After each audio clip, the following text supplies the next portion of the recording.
lieutenant of Alexander the Great, the general Phileturos, who was retained the money from the castle and started to establish the Great Kingdom. And five more guys of the Attalus family, we call, ruled the empire. They were simply, say, like three Attalus, two Eumenes guys. And Eumenes second, especially, who came, and because of the love of the brother that Attalus II, that he also ordered to build a city here, and that's why in those days sometimes to the brother, sometimes to the wife of the kings or emperors, they dedicated their cities, like for instance the city called Hierapolis, where we're going to explore tomorrow, was dedicated to wife of the king Eumenes II, who is the same guy that I'm talking about here about the love of brothers. So the city is exactly established right by the range of the same mountain where the Sardis was. What is the name of the mountain? Tumulus.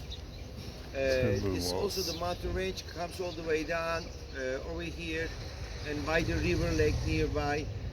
Unfortunately, the history of the city of Philadelphia, which was the most effective city than all others, earthquake. The earthquake hit this everywhere. In the first century, twice they got the big earthquakes. The one that I had mentioned you 17 and 29. But sometimes we're in the same area, but due to soil where you are standing on is too soft, like Antioch, which is another city in the past history, hundreds of times knocked down and rebuilt. Today, a couple of years ago, we had a terrible earthquake in that area. For not Turkey, but every country is big, like 7.4. And 7.3 and 7.4, two different fault lines coming across, just right by the Antioch. And Antioch was one of the #1 city affected more than the others because of the alluvial sands silted up the valley and the city nearby. That's why the quality of the constructions in the past and today needs to be a lot better than the quality of the construction in the other parts. And that's why the people were especially quite desperate. They were not able to survive, and this is why in the letter of the seven churches, one of the positive letter which has been given, they built a church right over here. It's supposed to be 6th century.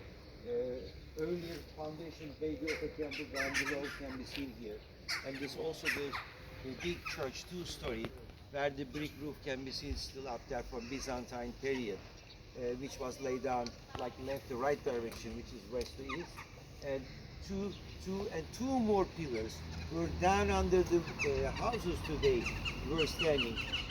Those three pillars, what you see, which gives you an idea how high the church used to be, which is dedicated to John by the Lotus.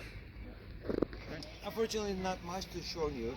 What you see, all of these artifacts are the ones are discovered by the archaeologists, not particularly from here, but also by chance found by the locals or somewhere around. So this is only the sightseeing in the Alashe here, we call Philadelphia.